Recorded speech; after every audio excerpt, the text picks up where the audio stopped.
Good morning, I'm Tamara Shoemaker. Adjust my camera here just a minute. So, most of us are familiar with the long-standing ritual of standing with our hands over our hearts, our eyes trained on the flag in front of us, right? Our country's flag, and our mouths reciting the Pledge of Allegiance, or a Pledge of Allegiance, depending on which country we're from. The pledge is often still practiced, at least in the US, and it's still practiced daily in many schools. Although there's been quite a bit of controversy surrounding the issue lately, but we're at least all familiar with the ritual. So what exactly does it mean to pledge allegiance to a flag?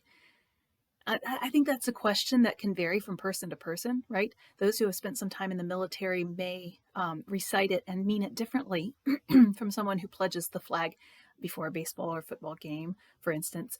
Life experience, I think, has an enormous impact on thoughts and beliefs, especially regarding this issue. And this is just one prime example of how that plays out. So in the spirit of full disclosure, for a long time, I did struggle with what I meant when I placed my hand over my heart and I turned to face the flag and I spoke the pledge. I struggled with the idea of placing patriotism for my country so high above so many things. And most importantly, how did that relate to my faith in God? Like, which one would come out on top? Obviously, my faith in God comes out on top for me. But over time and lots of prayer, I found peace with the practice. To me, pledging the flag means I respect this place that I call home, the people who have made it what it is. I'm a temporary citizen in this place, and while I'm here, I'm going to be a model citizen. So that to me is what it means to pledge the flag.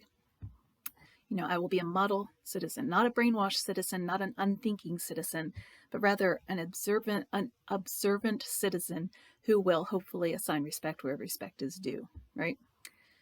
So, with that said, on to Joshua 2, where we meet two Israelite spies and a prostitute named Rahab, and we get to talk a little bit about allegiances.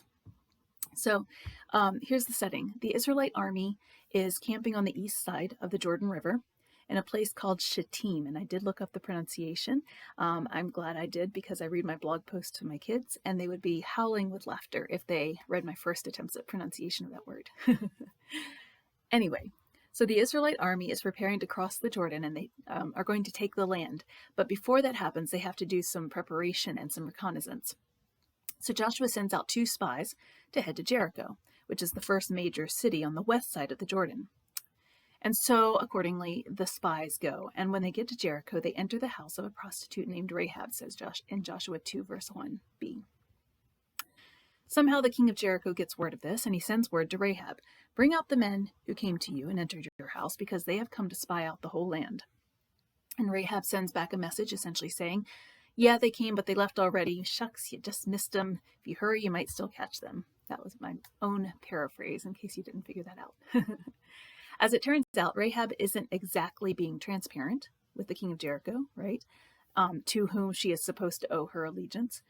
She watches the king's messengers leave, and then she heads up to her roof where she keeps bundles of flax. It looks like, I believe it said that they were drying in the sun. Maybe didn't say it specifically, but people had flat rooftops often in biblical times, and they would lay out grains and sheaves of different kinds of wheat or whatever to be able to dry in the sun. So she heads up to her roof, and she says, "Psst, you can come out now," and the two spies appear among the bundles. So at this point in the story, I have quite a few questions, like, why did the spies go to a prostitute's home to spend the night? The nearest answer I can find is that Rahab was also an innkeeper, but Hebrews 11:31 and James 2:25 underline Rahab's occupation as a harlot who displayed some incredible faith. That's the Hebrews 11:31 reference, and a harlot who was a sinner saved by grace. That's James 2:25 reference. So what an impact this woman left on history, right? Anyway, a few other questions that came to mind in this story. Why did the spies open up to Rahab? What was it about her that allowed them to trust her enough to tell her their story? How did the king find out about the two men who came in? What was it about them that drew the attention of the Jericho watchers? I don't know if we'll ever know for sure any of the answers, but I've read novelized forms of this story, and there's some pretty interesting ideas that have been presented. In a few of the novelizations, at least one of the spies is named Salmon, which, if you read Matthew 1, verse 5, it says Salmon, the father of Boaz, whose mother was Rahab. It was a genealogy. So please note there's no biblical basis for a love story between Rahab and one of the spies, but it's an interesting idea.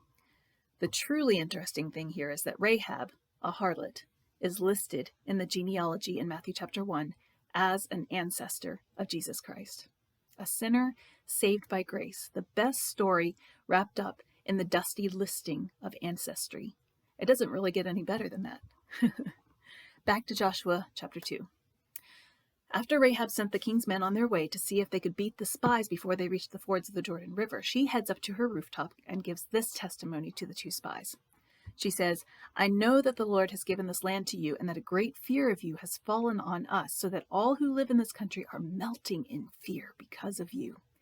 We have heard how the Lord dried up the water of the Red Sea for you when you came out of Egypt." So this would be over 40 years later, right? In a day where there's no media and no internet. So this story isn't just run-of-the-mill news fodder, right? The parting of the Red Sea and the dramatic escape from Egypt has major long-lasting impact. And so she goes on, "And what you did to Sihon and Og, the two kings of the Amorites east of the Jordan, whom you completely destroyed." So she's heard that they're coming this way. The Israelites are coming this way towards Jericho.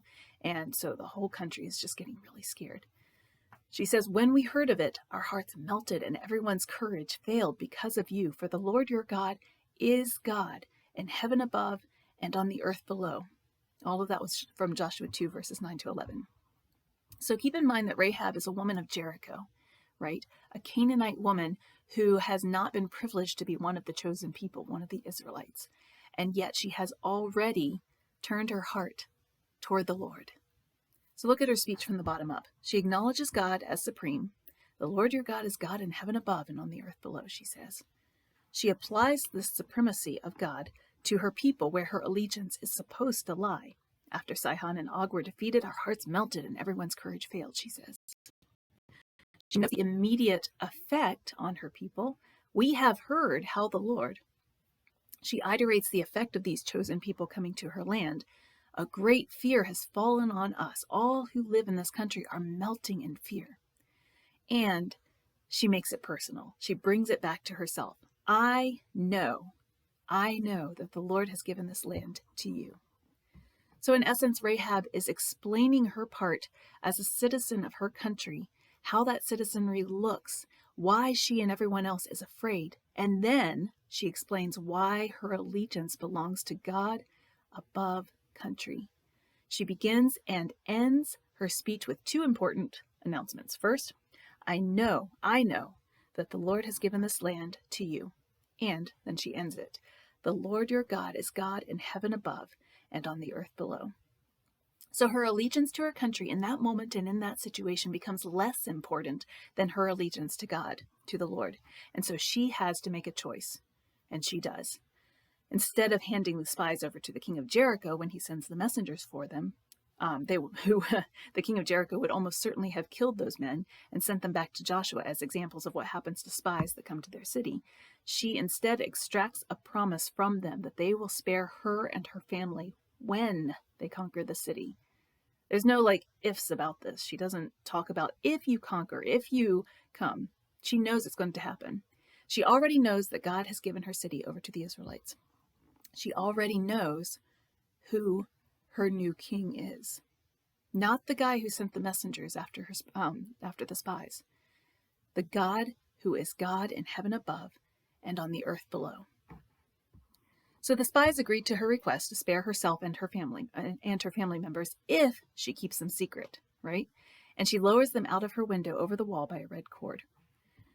So here's something interesting. The red cord would be a sign of her faithful commitment to her end of the bargain. She would not give them away. She would leave the red cord hanging in the window of her house as a sign that the Israelites would keep her house and anyone in it from destruction.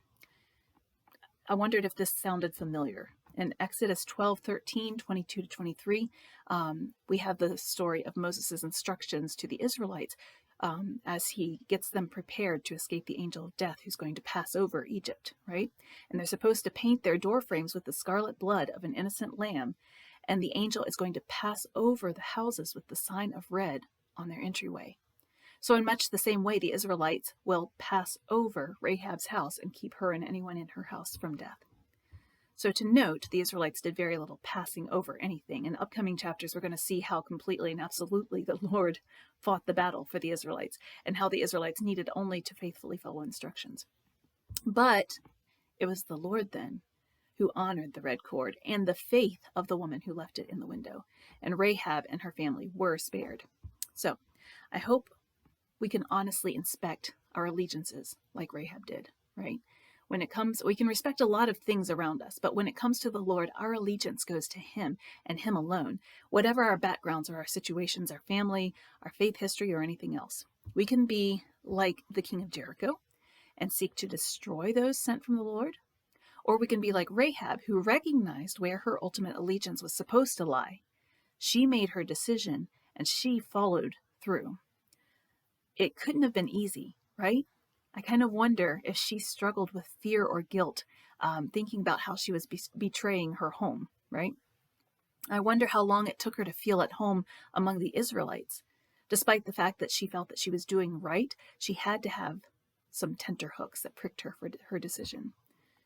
Rahab was honored for her faithfulness because despite this betrayal of her country and homeland, despite her profession, she said, "I know that the Lord your God is God in heaven above and on the earth below."